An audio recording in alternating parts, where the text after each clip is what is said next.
বয়স শুধুমাত্র একটি সংখ্যা মাত্র। ৫৬ বছর বয়সে এসএসসি পাশ করে সেই সত্যটাই প্রমাণ করেছেন খুলনার শাম্মী আক্তার। ২ সন্তানের এই জননী বাংলাদেশ উন্মুক্ত বিশ্ববিদ্যালয় থেকে এবার এইচএসসি পরীক্ষায় অংশ নিয়ে সফল হয়েছেন।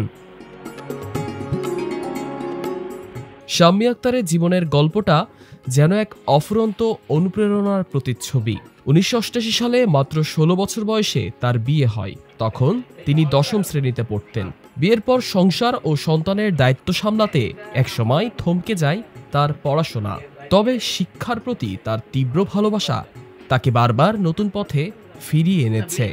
দীর্ঘ বিরতির পর ২০২১ সালে বাংলাদেশ উন্মুক্ত বিশ্ববিদ্যালয়ের মাধ্যমে তিনি আবারও শুরু করেন শিক্ষা জীবন। ২০২৩ সালে এসএসসি এবং ২০২৫ সালে এইচএসসি পাশ করেন তিনি। পাশ করে তিনি দেখিয়ে দিয়েছেন পড়াশোনার কোনো শেষ নেই। ওই সময়ের কষ্ট আমার সারা জীবনই তাড়া করছে, কারণ আমার খুব ইচ্ছা ছিল উচ্চ ডিগ্রি করার, কিন্তু আমি পারিনি। ১০ম শ্রেণীতেই তখন আমার বিবাহ হয়ে গেল। কিন্তু এই আজ করি কাল করি অনেকবারই চেষ্টা করছি, কিন্তু তেমন সময় সুযোগ হয়ে পারিনি। আর্থিক অনটনও ছিল। তারপরে চিন্তা করলাম কি যে নিজে যখন পারলাম না, তখন সন্তানদের আগে মানুষ করে তাদের একটা পর্যায়ে নিয়ে যাই। যখন উচ্চ ডিগ্রি করলো, সন্তানদের সঙ্গে শেয়ার করতাম, তারাই আমাকে এই উদ্যোগ দিয়ে সহযোগিতা করে, পরিবারের সহযোগিতায় আজকে এখানে। আর আমারও চেষ্টা ছিল, বুঝছেন। আর শিক্ষার কথা বলছেন, শিক্ষার কোনো বিকল্প নেই। শাম্মীর এই অদম্য যাত্রার সবচেয়ে বড় শক্তি ছিল তার পরিবার। স্বামী, ছেলে আর পুত্রবধূ সবাই তাকে সাহস ও পূর্ণ সমর্থন জুগিয়েছেন। অনেক বেশি আশা আছে আমার, যেন সে তার জীবনের যে ব্যর্থতা এবং যে সাফল্য পাওয়ার কথা ছিল পিতামাতার কাছ থেকে, সেটা সে পায় নাই। তাকে অল্প বয়সে বিবাহ দিয়ে দিছে, আমি অল্প বয়সে বিবাহ করছি।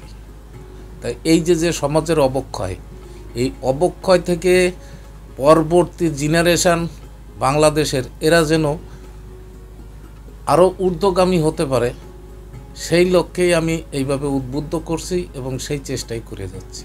আমি আমার মায়ের মধ্যে সবসময় যে বিষয়টা খেয়াল করেছি, যে তার মধ্যে একটা এন্টারপ্রেনারশিপ মাইন্ড সেট আপ যেটাকে বলে, যে নিজে কিছু করার ইচ্ছা বা নিজের একটা পরিচয় তৈরি করা। তো আমার মনে হয়েছে যে শিক্ষা একটা বড় গেটওয়ে তার জন্য। যদি আমরা তাকে এই সুযোগটা না করে দেই, তাহলে আসলে আমাদের ব্যর্থতা হবে, বা আমরা একটা সুবর্ণ প্রতিভাকে জাগ্রত করতে সাহায্য করব না। তো সেই হিসাবে আমার মনে হয় তাকে অনুপ্রেরণা দেওয়াটা আমাদের জন্য একটা ইম্পর্টেন্ট বিষয় ছিল। মামুনিকে নিয়ে আমরা আসলে খুবই গর্বিত। মামুনির এই রেজাল্ট নিয়ে আমরা খুবই আনন্দিত, সবাই ফ্যামিলির আত্মীয় স্বজন সবাই খুবই আমরা গর্বিত এই বিষয় নিয়ে। আর এই ফ্যামিলিতে আসতে পেরে আমি নিজেকেও খুব গর্বিত মনে করি, ভাগ্যবান মনে করি যে এরকম একটা ফ্যামিলিতে আসতে পারছি, এরকম একটা মামুনি পেয়েছি, ফ্যামিলি সবাইকে পেয়েছি, আলহামদুলিল্লাহ। বর্তমানে শাম্মী আক্তার শুধু একজন শিক্ষার্থী নন, তিনি একজন সফল নারী উদ্যোক্তাও। তিনি চেঞ্জ মেকার নেক্সাস লিমিটেড নামের একটি প্রতিষ্ঠান সফলভাবে পরিচালনা করেন। তিনি মনে করেন জীবনের প্রতিটি ক্ষেত্রে সফল হতে চাইলে শিক্ষার কোনো বিকল্প নেই। আমি একটা মানুষ, আমার অনেক দূর যেতে হবে, প্রকৃতির কিছু দিয়ে যেতে হবে। শুধু আসলাম চলে গেলাম এটাই আমি কখনোই ভাবি না। আমি চাই যে এই প্রকৃতি, এই সমাজকে কিছু দিয়ে যেতে হবে, এটাই আমি চিন্তা করি, বুঝছেন। এখন সামনে কত দূর যে যেতে পারবো সেটা বিধাতাই জানে, কিন্তু এই হলো আমার ইচ্ছা যে আমার ব্যবসাকে আমি অনেক বড় করে দেখতে চাই। ধৈর্য ধরার চেষ্টা করতে হবে। আমি চিন্তা করি যে ধৈর্যের উপরে বড় শক্তি আর কিছুই নেই।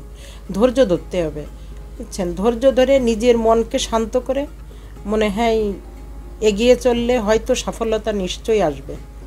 সংসার, সন্তান আর ব্যবসার গুরুদায়িত্ব সামলানোর পাশাপাশি নিজের এই স্বপ্ন পূরণে শাম্মী আক্তার প্রমাণ করেছেন বয়স নয়, প্রবল ইচ্ছাশক্তি হলো মূল শক্তি।